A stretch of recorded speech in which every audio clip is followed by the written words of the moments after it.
नमस्कार साथियों, स्वागत है आप सभी का रियल न्यूज एंड एनालिसिस पर। मैं हूं अंकित अवस्थी, आप है मेरे साथ में अंतर्राष्ट्रीय महत्व की एक महत्वपूर्ण जानकारी के साथ। और जानकारी यह है कि भारत और इजराइल आने वाले समय में जल्दी ही फ्री ट्रेड एग्रीमेंट करने जा रहे हैं। क्या होगा इस फ्री ट्रेड एग्रीमेंट का मायना, इससे भारत को क्या लाभ होंगे अथवा इजराइल के साथ भारत की मित्रता कितनी आगे बढ़ेगी, इस बात को आज के सेशन में हम समझने जा रहे हैं। इस सेशन का जो सबसे बड़ा आधार है वो ये है कि भारत और इजराइल की मित्रता के 30 साल पूरे हो चुके हैं। भारत और इजराइल के बीच में लगभग $7 बिलियन का व्यापार होता है और इस व्यापार में भारत के द्वारा भेजी जाने वाली वस्तुएं ट्रेड सरप्लस में है। प्राप्त जानकारी के अनुसार, यदि जो नेट पर दी हुई जानकारी है उसके अनुसार अगर आंकड़ों को मिलाया जाए तो भारत द्वारा जो वस्तुएं भेजी जाती हैं इजराइल, वो तुलनात्मक रूप से ज्यादा हैं किसकी तुलना में, जो इजराइल के द्वारा इंडिया को भेजी जाने वाली वस्तुएं हैं। ठीक है, तो इसी के लिए आज के सेशन में हम आपके साथ हैं और आपको बताएंगे कि भारत और इजराइल के जो बायलैटरल रिलेशन हैं उनके 30 साल पूरे होने के उपलक्ष्य पर आज जो ये जानकारी निकल कर आ रही है कि भारत और इजराइल एक दूसरे के साथ मुक्त व्यापार समझौता करने जा रहे हैं। अब एक बड़ा ही लॉजिकल सा सवाल बनता है और सवाल यह है कि मुक्त व्यापार समझौता असल मायने में होता क्या है।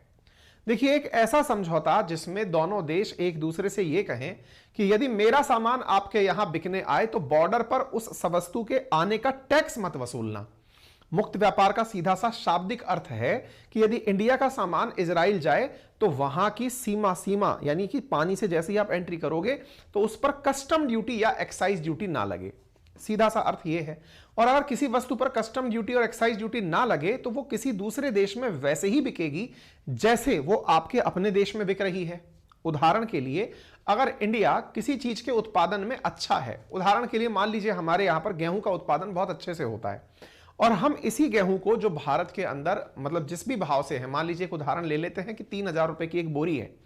अब अगर उस पर हम उसे इजराइल में बेचने जाएं तो वो उतने की ही वहां बिके। अब आप पूछेंगे क्या बात कर रहे हो, कितने उतने में कैसे बिक सकती है? क्यों? क्योंकि सर ट्रैवल होगा तो ट्रैवल के लिए उस पर पैसा खर्च होगा। तो हमने कहा कि चलो एक काम करते हैं, उसमें ट्रैवलिंग का भी खर्च जोड़ देते हैं कि अगर ये 3000 की बोरी है तो इसे वहां तक पहुंचने में 3000 के साथ साथ हो सकता है 500 रुपए प्रति बोरी और खर्चा लग जाए। ट्रैवलिंग कॉस्ट इसके अंदर जुड़ जाए, कोई बात नहीं, लेकिन उस देश की सरकार के द्वारा इस वस्तु की वहां बिक्री पर किसी प्रकार की रोक ना लगे, यह सबसे जरूरी चीज है फ्री ट्रेड एग्रीमेंट के लिए। इसी को ध्यान में रखते हुए अगर इजराइल से कोई सामान इंडिया आए तो जो उसका ट्रेड में जो खर्चा हुआ है बस उतना लग जाए, उसके अलावा उस पर कोई अतिरिक्त टैक्स ना लगे। यह फ्री ट्रेड एग्रीमेंट की सबसे बुनियादी जरूरत है। मैं फैक्चुअली आप लोगों को एक जानकारी देना चाहूंगा और वो जानकारी यह है कि भारत ऑलरेडी अभी तक 13 देशों के साथ में फ्री ट्रेड एग्रीमेंट कर चुका है। आपके दिमाग में एक सवाल बनेगा, सवाल यह है कि सर फ्री ट्रेड एग्रीमेंट से फायदे होते हैं कि नुकसान होते हैं? अगर कोई वस्तु हमारे देश में निर्बाध रूप से बिकने आती है तो इसका हमें फायदा होगा या नुकसान होगा? तो इसका एक सबसे शानदार जवाब अगर सुनना है तो यह समझ लीजिए, जर्नलिस्टिक तरीके से अगर आपको सुनना है तो आंसर यह है कि भारत को इससे नुकसान ही होता है। अब आप पूछेंगे फिर हमारी सरकार ऐसा क्यों करती है? नहीं साहब, इसके मायने बहुत से हैं। आपने एक लाइन में आंसर पूछा फायदा होता है या नुकसान, तो हमने आपको बताया नुकसान। आप पूछेंगे ऐसा क्यों कह रहे हैं? क्योंकि आपकी आबादी दुनिया की सबसे बड़ी आबादी है। अगर हम फैक्ट्स की बात करें तो अनाउंसमेंट की जरूरत है, एक दो मतलब महीने के अंदर या साल भर में हो जाएगा। दुनिया की सर्वाधिक आबादी वाला देश बन चुका है भारत। अच्छा, इसके बाद में परचेजिंग पावर की कैपेसिटी जो है, हमारी परचेजिंग पावर पैरिटी जो है, समर्थता जो है, उसमें भारत दुनिया के तीसरे सबसे बड़े देश में शामिल होता है जीडीपी के अनुसार। यानी हमारी खरीदने की कैपेसिटी भी बहुत अच्छी है। तो अब आप मुझे यह बताइए, कोई भी वस्तु बिकने कहां जाना चाहेगी? जहां ज्यादा लोग रहते हैं या जहां कम लोग रहते हैं? स्वाभाविक सी बात है, जहां बाजार बड़ा होगा वस्तुएं बिकने बाजार में ही जाएंगी ना, मार्केट में ही जाएंगी। और जब वस्तुएं मार्केट में बिकने जाएंगी तो हमसे बड़ा मार्केट है कहां? सबसे ज्यादा खरीदार यहां पर हैं और सामर्थ्य वाले खरीदार हैं। यहां पर बेंटले खरीदने वाले हैं तो साइकिल खरीदने वाले भी हैं। कहने का अर्थ यह है कि विविधता हमारे बाजार में है। तभी तो भारत ऑलरेडी 13 देशों के साथ फ्री ट्रेड एग्रीमेंट रखता है और हर देश अपनी उपलब्धि मानता है कि भारत के साथ हमारा फ्री ट्रेड एग्रीमेंट हो जाए तो समझो कि हमने बहुत बड़ी चीज पाली। अब आप पूछेंगे तो इसका मतलब इसका तो मुनाफा दूसरे देशों को ज्यादा हुआ। तो सर कहीं ये वो तो नहीं है कि ये लोग फिर से उपनिवेशवाद की तरफ जा रहे हैं? क्योंकि आप अगर देखें तो ऋषि सुनक ने वहां पर यह विश्वास ब्रिटेन में दिलाया है। बोरिस जॉनसन से लेकर ऋषि सुनक तक सब इसी चीज में लगे हुए हैं। लिज ट्रस भी इसी चीज में लगी थी कि हम इंडिया से जल्दी ही फ्री ट्रेड एग्रीमेंट करने वाले हैं। दैट मींस हर इस व्यक्ति इस बात की खुशी में है और इस बात की अपेक्षा में है कि एक दिन भारत के साथ मुक्त व्यापार समझौता हो जाएगा। उम्मीद है आपको मेरी बात समझ में आ रही हो। तो भारत के साथ मुक्त व्यापार समझौता इजराइल के लिए भी बेनिफिशियल होगा। अब आप पूछेंगे आपने एक तरफा डिसीजन कैसे दे दिया, भारत के साथ बेनिफिशियल नहीं होगा। हमने कहा थोड़ा रुकिए, आपको उदाहरण समेत बताएंगे कि तुलनात्मक रूप से हमेशा नुकसान हमें ही हुआ है। हमें फायदा कब हो सकता है? भाई अगर हमको मुक्त व्यापार समझौते में एंट्री करने का मौका मिला तो इस तरह से तो भारत को कभी मुक्त व्यापार में एंट्री ही नहीं करनी चाहिए। नहीं, बिल्कुल सही सोच रहे हैं आप। इस तरह से तो हमें अपना मार्केट खोलना ही नहीं चाहिए। लेकिन इसके कुछ प्लस फायदे भी हैं। फायदे क्या हैं? मुक्त व्यापार का सबसे बड़ा फायदा यह है कि इसी तरह की अपॉर्चुनिटी आपके देश की कंपनियों को दूसरे देश में जाकर काम करने की मिलती है। ना केवल इतना, माना कि दूसरे देश के अंदर आबादी कम है, लेकिन उस देश से आपके देश में निवेश बड़ी मात्रा में आता है। आज अगर हम चर्चा करते हैं 1991 में आए नरसिम्हा राव जी के समय पर एलपीजी रिफॉर्म की, तो वो था क्या? Liberalisation, privatisation, globalisation. इसमें लिबरल होने का अर्थ क्या था? इसमें ग्लोबल होने का अर्थ क्या था? लिबरल होने का मतलब था कानून थोड़े कमजोर किए जाएं, यानी इतनी सख्ती ना बरती जाए कि हम अपना ही करेंगे। और ग्लोबलाइज होने का मतलब यह था कि दुनिया भर के देशों को अपने यहां आने के लिए हम आमंत्रित करेंगे कि आप आइए और अपना सामान लाइए। क्योंकि जब कोई कंपनी आएगी हमारे यहां पर मुक्त व्यापार के तहत, तो वो इन्वेस्टमेंट भी लेकर आएगी, और किसी देश में इन्वेस्टमेंट का आना उस देश की जीडीपी को ग्रो करता है। क्लियर? तो प्लस माइनस बहुत है, जिसको आज के सेशन में हम कंक्लूड कर लेंगे। लेकिन फिलहाल के लिए हम इंडिया इजराइल पर आते हैं और चर्चा करते हैं कि इस देश के साथ तो भारत व्यापारिक सरप्लस में ही है, अगर आंकड़े सही हैं इंटरनेट पर जो उपलब्ध हैं उनको अगर सही माना जाए तो। ठीक है, तो India Israel keen on finalising free trade agreement. आप सीएनबीसी की न्यूज देख सकते हैं 22 फरवरी की, कि भारत और इजराइल एक दूसरे के साथ मुक्त व्यापार समझौता करने व्यापार करने के जबरदस्त इच्छुक हैं और इसके बिल्कुल नजदीक हैं। उम्मीद की जा रही है कि बेंजामिन नेतन्याहू जल्दी ही भारत आने वाले हैं, और वो जिस समय भारत आएंगे हो सकता है G20 से पहले उनकी विजिट हो, और उस विजिट के अंदर भारत और इजराइल एक दूसरे के साथ मुक्त व्यापार समझौते पर हस्ताक्षर कर लें। आप ये सारी खबरें आप दुनिया भर के अखबारों से देख सकते हैं। ठीक है, वर्तमान में इजराइल के अंदर बेंजामिन नेतन्याहू की सरकार है, और यह जो पोर्शन आप हमसे डिस्कस कर रहे हैं यह असल मायने में दो तरह से आपको फायदा देगा। जीएस पेपर 3 के अंदर इकोनॉमिक डेवलपमेंट पढ़ने के लिए, और जीएस पेपर 2 के अंदर यह आपको इंटरनेशनल रिलेशंस में मदद करेगा। क्या इस तरह के सवाल कहीं किसी परीक्षा में पूछे गए हैं? जी हां, यूपीएससी सिविल सर्विस एग्जाम 2018 के अंदर आपसे पूछा गया था कि भारत किन देशों के साथ फ्री ट्रेड पार्टनरशिप करता है आसियान कंट्रीज में। आपको ऑप्शंस दिए गए थे, आपको उनमें से विकल्प चुनना था। यानी आपको यह पता होना चाहिए कि भारत का मुक्त व्यापार समझौता किन देशों के साथ है। इसके साथ साथ दूसरा सवाल यहां देखते हैं, the term regional comprehensive economic partnership often appears in the news in the context of affair of a group of countries known as. UPSC civil 2016 के अंदर फिर से ये रीजनल कॉम्प्रिहेंसिव इकोनॉमिक पार्टनरशिप के बारे में, आरसीईपी के बारे में पूछा गया था, जिसमें से कि इंडिया 2020 में स्वतः ही बाहर हो गया था। इंडिया ने इसमें पार्टिसिपेट नहीं किया था। आसियान के साथ, चाइना के साथ, आसियान प्लस जो अन्य 6 कंट्रीज थे उनके साथ में ये हो रहा था। तो ऐसी स्थिति में इंडिया इससे बाहर हो गया था। ठीक है, अब फिलहाल बात करते हैं इंडिया इजराइल की। यानी कि ये पेपर जो है, पेपर में पूछा जाने वाला बहुत ही बेहतरीन सवाल है, इसलिए आप इसे प्रॉपर तरीके से तैयार करें। ना केवल यूपीएससी अपितु अब जितने भी स्टेट पीसीएस हैं या जो एसएससी वाले विद्यार्थी हैं वो विशेष रूप से ध्यान दें कि अब आपकी परीक्षा के लिए बहुत ज्यादा मायने रखना शुरू करेगा यहां से आगे का जो जीके है। यानी कि जो भी अब अंतरराष्ट्रीय रूप से चल रहे हैं या फिर राष्ट्रीय परिदृश्य हैं, चाहे वो इंडियन पॉलिटी हो, ज्योग्राफी हो, हिस्ट्री हो, ये बहुत ज्यादा मायने रखेगी। इसी कारण से मैं एक बहुत बड़ी घोषणा करने वाला हूं। उम्मीद कर रहा था कि आज आप 3 लाख सब्सक्राइबर जैसे ही पहुंचाएंगे मैं आपके लिए एक जबरदस्त घोषणा करूंगा। अभी कुछ 1000 बाकी हैं, तो मैं उसी समय एक प्रॉपर वीडियो के साथ आपके सामने घोषणा करूंगा। और मैं ये विश्वास के साथ कहता हूं कि उस घोषणा के बाद शायद आपको ये यकीन हो जाएगा कि ये आरएनए बाई अंकित अवस्थी जो फिलहाल हमने चैनल बनाया है, ये केवल और केवल स्टूडेंट्स के लिए है। और वो स्टूडेंट्स के लिए जो चैनल है ना, उसकी खासियत आपको पता चल जाएगी। फिलहाल के लिए इंडिया इजराइल को आप नक्शे पर देखें और नक्शे पर देखकर बहुत सारी चीजें दिमाग में रिलेट करें। जब इंडिया इजराइल आपको यहां दिखाई दे तो दिमाग में जोर डालिएगा कि भारत और इजराइल आपस में जुड़ने के लिए और कौन से मंच साझा कर रहे हैं। शायद आपको अचानक दिमाग पे जोर डालने से याद आ जाए कि भारत और इजराइल ने हाल ही में I2U2 नामक गठबंधन भी बनाया है। इंडिया, इजराइल, यूएई और यूएसए, यानी चारों की चारों देश मिलकर के एक एक तरह का गठबंधन बनाए हैं जो व्यापार को बढ़ावा देगा। आपको याद होगा I2U2 को वेस्टर्न क्वाड के नाम से पुकारा गया था। क्वाड जिसमें ऑलरेडी इंडिया ने ऑस्ट्रेलिया, जापान और अमेरिका के साथ गठबंधन किया हुआ है, उसी तरह से वेस्टर्न क्वाड के नाम से I2U2 को हाल ही के दिनों में पुकारा गया था और इंडिया इजराइल के साथ उसी के तहत संभव है कि FTA करने में अपना इंटरेस्ट शो कर रहा हो। यह जानकारी कहां से बाहर आई? तो इंडिया में जो इजराइल के एम्बेसडर हैं नार गिलोन, उन्होंने अपने द्वारा यह जानकारी दी कि इंडिया और इजराइल कितना ज्यादा एक दूसरे के साथ आगे बढ़ने के लिए तत्पर हो रहे हैं।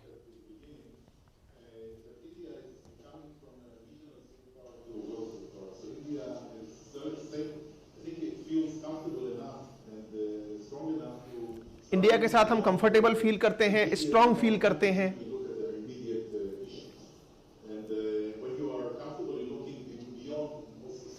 ठीक है, तो ये इजराइल के एम्बेसडर हैं। इजराइल के साथ भारत का क्या संबंध अब तक रहा है? तो आपको पेपर के पर्सपेक्टिव से यह पता होना चाहिए, नंबर एक, कि भारत ने सबसे पहले इजराइल के साथ जो डिप्लोमेटिक संबंध है वो कब शुरू किए थे? आंसर है 1992 में शुरू किए थे। इन्हीं डिप्लोमेटिक टाइज की वजह से इस साल हम लोग 30 साल पूरा होने का महोत्सव मना रहे हैं। 1992 के अंदर नरसिम्हा राव जो सरकार थी, जिन्होंने LPG रिफॉर्म देश को दिए थे, वही सरकार इजराइल के साथ में अपने सबसे पहले इंटरनेशनल डिप्लोमेटिक रिलेशन स्थापित की थी। इस स्थापित करने में आपको पोस्ट कोल्ड वॉर एरा भी समझना होगा। 1991 में ऑफिशियली कोल्ड वॉर को खत्म माना जाता है क्योंकि उस समय यूएसएसआर खुद 15 देशों में टूट गया था। उसके बाद इंडिया ने इजराइल के साथ दोस्ती बनाना शुरू की थी। इजराइल का, आप पूछेंगे कोल्ड वॉर से इसका क्या लेना देना? यह माना जाता था कि जो इजराइल है वो एक तरह से अमेरिका का एक्सटेंडेड आर्म है अरब वर्ल्ड के अंदर, यानी इजराइल और कुछ नहीं, अमेरिका ही है, ऐसा ट्रीटमेंट किया जाता था। इसलिए इजराइल के साथ कभी हम लोगों ने पहले इतनी नजदीकी नहीं दिखाई थी, क्योंकि कोल्ड वॉर एरा में अमेरिका के किसी भी मित्र के साथ में दोस्ती दिखाने का मतलब था यूएसएसआर विरोधी होना। इसलिए कोल्ड वॉर खत्म होने के बाद हमने अपने LPG रिफॉर्म्स के बहाने इनके साथ अपने डिप्लोमेटिक संबंध स्थापित किए, ये मानते हुए कि इजराइल से दोस्ती करके हम अमेरिका हितैषी नहीं बन रहे हैं, अपितु इजराइल को एक इंडिपेंडेंट नेशन ट्रीट कर रहे हैं। ठीक है, इजराइल जो है वर्तमान में भारत के लिए तीसरा बिगेस्ट डिफेंस सप्लायर बन के उभरा है। वाजपेयी सरकार जब आई थी, उन्होंने एरियल शैरोन के साथ बातचीत करके, एरियल शैरोन पहले ऐसे इजरायली PM बने थे जो भारत आए थे। तो इजराइल के साथ भारत के 30 साल पूरे होने पर जो महत्वपूर्ण पॉइंट है आपको याद करने लायक, पहला, किसने ये संबंध शुरू करवाए थे? नंबर दूसरा, भारत आने वाले पहले इजरायली प्रधानमंत्री कौन थे? तो एरियल शैरोन थे। ये तथ्यात्मक जानकारी आप याद रख सकते हैं। ठीक है, बाकी सारी चीजें यहां लिखित में हैं, कई बार चर्चा का विषय बन चुकी हैं। Benjamin Netanyahu cancel India visit due to Israel election. ये जो आप खबर सुन रहे हैं ना, जो 3 फरवरी 2022 की है, इस खबर के कई मायने हैं कि अभी फिलहाल इजराइल के अंदर, आपको मालूम होगा कुछ दिनों पहले मैंने एक सेशन किया था, यहां पर कभी भी परमानेंट सरकार नहीं बनी है। इसका अपने आप में एक बहुत ही तगड़ा इलेक्शन सिस्टम है। यदि आपको पता है तो कमेंट बॉक्स में मुझे बता दीजिए, इजराइल की संसद को किस नाम से जाना जाता है। इतना ही नहीं, आप मुझे यह भी बताइए कि इजराइल के अंदर इलेक्शन पद्धति औरों से अलग कैसे है, कितना प्रतिशत मिनिमम आपके पास वोट शेयर हो, तब जाके इजराइल के अंदर एक पार्टी बन सकती है। आप मुझे कमेंट बॉक्स में बता सकते हैं। तो इजराइल का PM का इंडिया विजिट पोस्टपोन्ड हुआ था क्योंकि वो कोविड-19 पॉजिटिव पाए गए थे पहले जब बेनेट आने वाले थे। नेतन्याहू जो है वो 2022 में आने की बात आ रही थी, वो इसलिए नहीं आए थे क्योंकि इलेक्शन थे। ये नहीं आए, बेनेट नहीं आए, अब चर्चाएं फिर से हैं कि इंडिया ने इन्हें फिर से आमंत्रित किया है 2023 में। तो आंसर है क्योंकि इंडिया इनके साथ में संभवतया एफटीए करना चाहता है। अब तक आपके दिमाग में काफी ज्यादा प्रश्नों की लड़ी तैयार हो चुकी होगी, ऐसी भी क्या स्थिति थी सर, इंडिया के साथ में इजराइल के रिलेशन की हम बात तो कर रहे हैं, लेकिन इजराइल ने हमारे साथ में अनाउंसमेंट ही नहीं, अनाउंसमेंट एफटीए का कर दिया, तो इससे तो हमें नुकसान होगा, क्योंकि आप अब तक बता चुके हैं एफटीए का मतलब नुकसान होता है। नहीं, ऐसा नहीं है, इसके कई मायने हैं। फिलहाल इंडिया इजराइल के जो रिलेशन है उसमें इंडिया ज्यादा पदार्थ एक्सपोर्ट करता है, और अगर एफटीए होता है तो भारत संभवतया और इजराइल के माध्यम से सामान दुनिया को एक्सपोर्ट करेगा। आपके दिमाग में एकदम क्लिक होगा, क्या कहना चाहते हो? वहां तो 1 करोड़ भी आबादी नहीं है, इंडिया उन्हें बेचकर क्या कर लेगा? रुकिए जरा, मैं वही तो बोल रहा हूं, अधूरेपन में ज्ञान आपको परेशान कर सकता है। चलिए पूर्णता की तरफ लेकर चलते हैं। दोबारा सुनिए क्या कहा। माना कि इजराइल की आबादी अभी 1 करोड़ भी नहीं है, तो हम उनको क्या बेच लेंगे? नथिंग, हम अभी जो बेच रहे हैं उससे पैसा कमा रहे हैं। लेकिन इंडिया ने हाल ही में एक बहुत बड़ा स्ट्रेटेजिक काम इजराइल में किया है। क्या किया है? इंडिया ने इजराइल का एक स्ट्रेटेजिक पोर्ट जिसका नाम है हाइफा, वो अधिग्रहित किया है $1.2 बिलियन में अडानी के द्वारा। कुछ याद आया? अरे साहब, फिर से अडानी का नाम ले दिया आप प्रचारक हैं। अरे महाराज, मैंने नाम नहीं लिया, ये जो आपने अभी जो सुने थे ना, इन्होंने ही नाम लिया है। कहां लिया है मैंने वो पद, इसलिए स्किप कर दिया था, यहां देख लीजिए।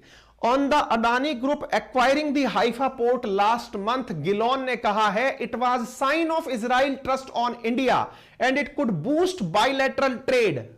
कुछ समझ रहे हैं आप? मैंने अडानी का नाम नहीं लिया महाराज। ये जो आप यहां पर व्यक्ति देख रहे हैं जिसने नाम है, ये जो एम्बेसडर है जिसका भाषण मैंने आपको अभी सुनाया, इजराइल के जो भारत के अंदर एम्बेसडर है जिनका नाम नाओर गिलोन है, इन्होंने क्या कहा है कि इजराइल ने भारत पर विश्वास करके हाइफा पोर्ट इन्हें दिया है, अपना स्ट्रेटेजिक पोर्ट इन्हें दिया है।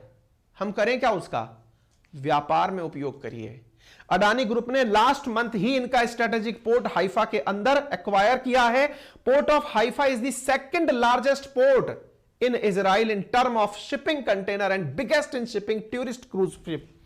क्या यूज करेंगे फिर हम इसका यूज क्या करेंगे वो मैं आपको बताता हूं। असल मायने में इसका हम लोग यूज करने वाले हैं साथियों।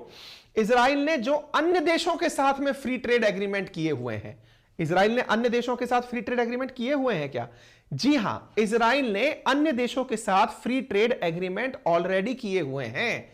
तो अगर वो किसी भी देश के, और जो नहीं भी किए हैं तो जो भविष्य में करेगा, उसके लिए अगर इंडियन कंपनीज इजराइल में जाकर काम करने लगती हैं, स्ट्रेटेजिक पोर्ट पर अपना जाकर के, जैसे मुंद्रा पोर्ट पर कंपनीज ने अपने स्टॉक यार्ड बना रखे हैं, ऐसा वहां पर इंडियन कंपनीज बना लेती हैं और इजराइल से उसी सामान को उठाकर जिनके साथ इंडिया ने फ्री ट्रेड नहीं कर रखा है उनसे कर लेती हैं। जैसे आज भी आपके पास में जो चाइनीज सामान है वो आसियान कंट्रीज से घूमकर कई बार आता है। कई बार बहुत से प्रोडक्ट, आप एप्पल का मोबाइल अगर खरीदते हैं तो उसके अंदर कई बार जब बैटरी ओपन करके देखेंगे तो आपको वहां पर मेड इन वियतनाम या मेड इन फिलीपींस लिखाई देगा, जबकि कंपनी तो अमेरिका की है। वहां से क्यों आ रही है? क्योंकि इंडिया और वियतनाम के बीच में फ्री ट्रेड एग्रीमेंट हो रखा है। इसका मतलब उस पर टैक्स बचा लिया गया। ऐसे ही YouTube जब लोगों को पैसे देता है, YouTube है अमेरिकी कंपनी, लेकिन ट्रांजैक्शन आता है कई बार आयरलैंड की कंपनी से। हो सकता है आयरलैंड के साथ भारत का टैक्सेशन कम हो। ये जो टैक्स बचाने की कला है ना, इसका उपयोग आप कर पाएंगे क्योंकि इजराइल के माध्यम से आप वहां से सामान को आगे भेज पाएंगे। उम्मीद है आपको यह समझ में आ रहा हो। इंडिया यह मानता है कि इजराइल से जो यूरोप है उसमें उसकी एंट्री आसान हो जाएगी। जैसे फिलहाल इंडिगो के द्वारा टर्किश एयरलाइंस के साथ जो एग्रीमेंट किया गया, उसके पीछे का बड़ा वजह क्या था? टर्किश एयरलाइंस के इस्तांबुल को यूज में लेकर यूरोप में एंट्री मारेंगे, यह समझ करके कि टर्की की फ्लाइट आ रही है यूरोप से, यूरोप में आ रही है। एग्जैक्टली वैसे ही इंडिया ने शिपिंग पोर्ट बना दिया इस्तांबुल, इसके अंदर हाइफा के अंदर। यहां से भारतीय जहाज भी बनकर कहीं जाएंगे तो वो कहेंगे इजराइल से आ रहा है। समझ में आया? ये एक तरीका होता है, इनडायरेक्ट तरीका ये बताने का कि आप दूसरे देश का उपयोग व्यापार में कर सकते हैं। ठीक है, उम्मीद है आप थोड़ा बहुत रिलेट कर लिए हो चीजों को, बाकी मर्जी आपकी है। तो इंडिया और इनके बीच का जो ट्रेड है वो $7.5 बिलियन का पहुंच चुका है और लगातार यह इंक्रीज हो रहा है। इन्होंने कहा है कि हमारे ट्रेड के अंदर जो इंक्रीमेंट है वो लास्ट एक साल में ही 50% हुआ है। जहां लास्ट ईयर $5 बिलियन था, अब $7.5 बिलियन का इंडिया इजराइल के बीच में ट्रेड है और यह भविष्य में और बढ़ेगा। अब देखिए यहां पर फिगर लिखा है $7.86 बिलियन डॉलर इन ईयर 2021। अब इधर देखें आप, यह रहा 2021 इंडिया इजराइल ट्रेड का स्टैटिक्स आपके साथ साझा कर रहे हैं। इंडिया का एक्सपोर्ट जो इजराइल को होता है वो है $4.7 बिलियन का। कितना? $4.7 बिलियन का। इंडिया क्या भेजता है? यहां पर इलेक्ट्रॉनिक्स के इक्विपमेंट भेजता है, पेट्रोलियम पदार्थ भेजता है, प्रीशियस मेटल्स स्टोन भेजता है, ऑर्गेनिक केमिकल्स भेजता है इजराइल को। $4.7 बिलियन का इंडिया एक्सपोर्ट करता है। इंडिया इनसे मंगाता क्या है? इंडिया का एक्सपोर्ट यह हो गया। और देखिए इंडिया इंपोर्ट क्या करता है इजराइल से? तो $3 बिलियन का सामान हम इंपोर्ट करते हैं। जब हम एक्सपोर्ट ज्यादा करते हैं, इंपोर्ट कम करते हैं, तो हमें क्या होता है? मुनाफा, ट्रेड सरप्लस। ट्रेड सरप्लस कितना हुआ? लगभग $1.7 बिलियन का हमें ट्रेड सरप्लस हुआ। इंडिया इजराइल से क्या मंगाता है? तो सबको पता है डिफेंस मंगाता है, डिफेंस इक्विपमेंट। तीसरे नंबर पर हमारे लिए इजराइल ही आता है। इसके साथ साथ इलेक्ट्रॉनिक्स और इलेक्ट्रॉनिक इक्विपमेंट, नेविगेशन के equipment, pesticides, integrated circuits, potassium का जो पोटासिक फर्टिलाइजर है वो, डायमंड, ये हम उनसे मंगाते हैं। अच्छा, यानी दोनों के बीच में व्यापार होता है। ठीक है, और अच्छा व्यापार चल रहा है। अगर हम बात करें तो इजराइल के केस में इंडिया जो है वो इजराइल का एशिया में दूसरा बड़ा सप्लाई मतलब पार्टनर है और कुल मिलाकर इजराइल का 7th top most trading partner है इजराइल के लिए इंडिया। हम इनके साथ करने क्या जा रहे हैं? हम फ्री ट्रेड एग्रीमेंट करने जा रहे हैं। दैट मींस बॉर्डर पर टैक्सेशन नहीं लगेगा। हालांकि दुनिया भर में और भी कई प्रकार के ट्रेड के तरीके हैं जो हम इनके साथ कर सकते थे, लेकिन फिलहाल हम फ्री ट्रेड एग्रीमेंट कर रहे हैं जिसमें कंट्रीज एक दूसरे के टैरिफ्स को खत्म करने की बातें एक दूसरे के साथ करती हैं। ठीक है, एफटीए का फायदा क्या होता है? मैंने शुरुआत में बताया, एफटीए होने से व्यापार बढ़ता है। दोनों ही देश एक दूसरे के पास और ज्यादा सुगमता से जाते हैं। व्यापार बढ़ेगा, रोजगार बढ़ेगा, आर्थिक समृद्धि आएगी, बेरोजगारी दूर होगी, कंपनीज में एक दूसरे के साथ, देशों में एक दूसरे के साथ विश्वास बढ़ेगा। ये सारे इनके फायदे हैं। विदेशी मुद्रा भंडार आपका इंक्रीज भी होगा, लेकिन इसके रिवर्स भी पॉसिबल है। किसी एक का इंक्रीज होगा तो ये तो जीरो सम गेम है ना, आपके पास इंक्रीज हो रहा है तो उसके पास घट रहा है। ओवरऑल शेयर मार्केट की तरह अगर आपका शेयर बढ़ रहा है तो किसी का घट रहा है। ठीक है ना, तो ऐसी स्थिति में जो एफटीए को लेकर के कंसर्न होते हैं वो ज्यादा बड़े होते हैं कि हमें नुकसान होगा कि हमें फायदा होगा। इतिहास गवाह है कि भारत को एफटीए करके नुकसान ज्यादा हुए हैं। जैसे भारत ने south Korea, Indonesia, Japan, Singapore, Malaysia, Thailand, Vietnam जैसे देशों से जब व्यापार किया है तो हमें ट्रेड डेफिसिट जो है ना वो काफी बड़ी मात्रा में हुआ है। मतलब इनके यहां से भारत में सामान ज्यादा आया है। क्यों? क्योंकि साउथ कोरिया अपने आप में मशीनी मतलब दुनिया है, बहुत जबरदस्त तरीके से। ये जितनी भी आप हुंडई देख लें या फिर सैमसंग देख लें या एलजी देख लें, ये बड़ी बड़ी कंपनियां साउथ कोरिया से आती हैं, डेवलप्ड कंट्री है, तो ये देश के अंदर गजब तरीके से माल बेचती है। ऐसे ही इंडोनेशिया से बड़ी मात्रा में तेल आता है, जापान से टेक्नोलॉजी आती है, सिंगापुर से आईटी आता है, इस तरह से मलेशिया से तेल आता है। तो जब हम इंपोर्ट ज्यादा करते हैं तो हमारे इंपोर्ट से घाटे भी ज्यादा होते हैं ट्रेड बैरियर हटने के कारण। भारत के द्वारा अब तक 13 देशों के साथ अपने एफटीए किए गए हैं, जिसमें श्रीलंका का नाम शामिल है, साफ्टा शामिल है, नेपाल शामिल है, भूटान, थाईलैंड, सिंगापुर, आसियान, सेका, south Korea, Japan, Malaysia, Mauritius, UAE और ऑस्ट्रेलिया अभी ताजा ताजा जुड़ा है। ठीक है, इस तरह से हम 13 एग्रीमेंट एफटीए के अंदर ऑलरेडी रखते हैं। इसी को लेकर सवाल भी कई बार पूछे गए हैं। अब सवाल बनता है, इंडिया और इजराइल के बीच में डिफेंस को लेकर के क्या पार्टनरशिप है? देखिए, शुरुआत जब हुई थी तब हम इजराइल से 7.9% अपनी आवश्यकता का परचेज करते थे, लेकिन अब 13% तक 1999 में पहुंच गया था और 2015 में हमारे द्वारा इंडिया ने जो इजराइल से जो ग्रोथ की है वो 42% तक हमारी ग्रोथ हो चुकी है इजराइल से जो सामान हम मंगाते हैं उसके अंदर। ठीक है, इंडिया इजराइल से कौन से डिफेंस इक्विपमेंट इंपोर्ट करता है, परचेज करता है? तो हमारे द्वारा बराक मिसाइल सिस्टम हो या डिफेंस मिसाइल स्पाइडर सिस्टम हो या फिर टोही विमान हो जो सर्चिंग के लिए काम में लेते हैं, जिसका नाम हेरॉन है, जो कि एक यूएवी है। इसके साथ साथ हम स्पाइस 2000 बॉम्ब, जिसकी वजह से हमने पाकिस्तान के अंदर घुस करके सर्जिकल स्ट्राइक की थी, वो स्पाइस बॉम्ब था जो कि बिना कुछ कहे जमीन मतलब घर में छेद करके खुद से ड्रिल करके कमरे में जाके फटा था, जिसकी वजह से पाकिस्तानियों ने कहा था कि हमारे ऊपर तो हमला ही नहीं हुआ। इस बॉम्ब के अंदर ही कैमरा लगा होता है। ये बॉम्ब हम इजराइल से ही परचेज करते हैं। लेजर गाइडेड बॉम्ब्स जो हैं वो भी हम इजराइल से परचेज करते हैं। ये इजराइल से हम परचेज करते हैं। इसके अलावा इजराइल इंडिया के साथ मिलकर आत्मनिर्भर और मेक इन इंडिया के तहत ये मतलब आरद करके जो गन है या फिर ये कैरामिल करके जो गन है, इन्हें बनाने की बात कर रहा है। इजरायली मेड गन जो है वो इंडिया के साथ मिलकर बनाने की कोशिश कर रहे हैं। इंडिया और इजराइल के जो कॉर्पोरेशन एरियाज हैं वो इतने सारे हैं।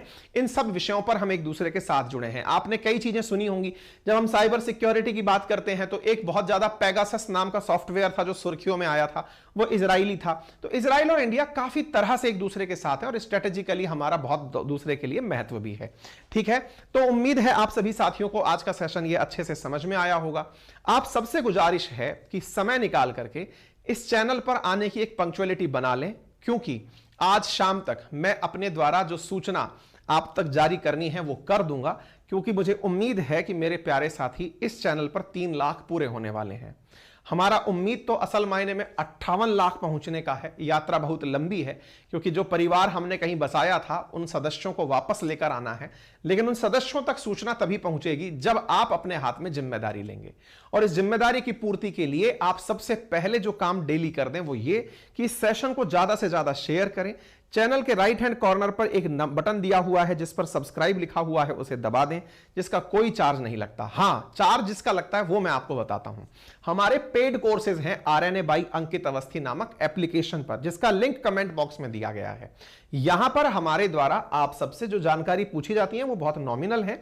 इन जानकारियों को फिलफिल करने के बाद जो हमारा पेड कोर्स 1 तारीख से शुरू हो रहा है, उसमें आपको हिस्ट्री, ज्योग्राफी, पॉलिटी, इकोनॉमी जैसे सब्जेक्ट बहुत ही नॉमिनल कीमत पर दिए जा रहे हैं। मात्र 1999 रुपीज में आप लोगों को जनरल अवेयरनेस का जो कोर्स है, जो विशेष रूप से मैं कहना चाहूंगा, देखिए यूपीएससी वाले विद्यार्थी भी ध्यान से सुन लें कि आप कितनी भी अच्छी तैयारी कर लेना, मैं उस लेवल की लक्ष्मीकांत भी कराऊंगा, लेकिन वो बैच अलग लेकर आऊंगा, है ना। जो यूपीएससी की लक्ष्मीकांत है वो एकदम खोल करके जिसको हम पढ़ाएंगे ना, प्रॉपर जो लॉ के साथ पढ़ाएंगे, वो बैच अलग से डेडिकेटेड क्राउड के लिए लाया जाएगा। लेकिन जो जर्नलिस्टिक चीजें हैं, जैसे कि आर्टिकल्स हुए या फिर बेसिक एक्सप्लेनेशन हुआ, इंडियन पॉलिटी का जो फाउंडेशन है एनसीईआरटी का, वो आप यहां से तैयार कर पाएंगे। ये विशेष रूप से जो कोर्स लाया जा रहा है, ये एसएससी वाले विद्यार्थी तो यूं समझकर इसे ले लें कि हां भाई, एक बार इसको ले लिया तो हमारा एसएससी में जो 25 क्वेश्चन का मामला है, मैं आपको यह दावा कर रहा हूं आने वाले समय में, जब से मेंस के अंदर जीके आई है तब से जीके का रोल आप लोगों के लिए बहुत ज्यादा हो गया है, ध्यान रखिएगा। और अगर ऐसा है तो आपको पढ़ना जरूरी है, और जब तक पढ़ना जरूरी है तो उस पर मेहनत भी रिक्वायर्ड है। आपने और सब्जेक्ट्स को खूब समय दिया है, लेकिन जब तक आप जीके को समय नहीं देंगे, आप लोगों के लिए यह मददगार साबित नहीं होगी। एक बार समय लेगी, लेकिन फायदा पता है क्या है? जैसे ही आपका एसएससी में सिलेक्शन होगा, तुरंत आप यूपीएससी के लिए भागेंगे, स्टेट पीसीएस के लिए भागेंगे, तब भी मेरा ये दिया हुआ नॉलेज काम आएगा। यानी ये जो नॉलेज आप मुझसे यहां लेने वाले हैं ना, ये आगे आने वाले टाइम में बहुत फ्रूटफुल होने वाला है। लिंक कमेंट बॉक्स में दिया है, जल्दी से अपनी सीट रिजर्व करा लें। 1 तारीख से बैच शुरू हो रहे हैं। फिलहाल के लिए इतना ही, धन्यवाद।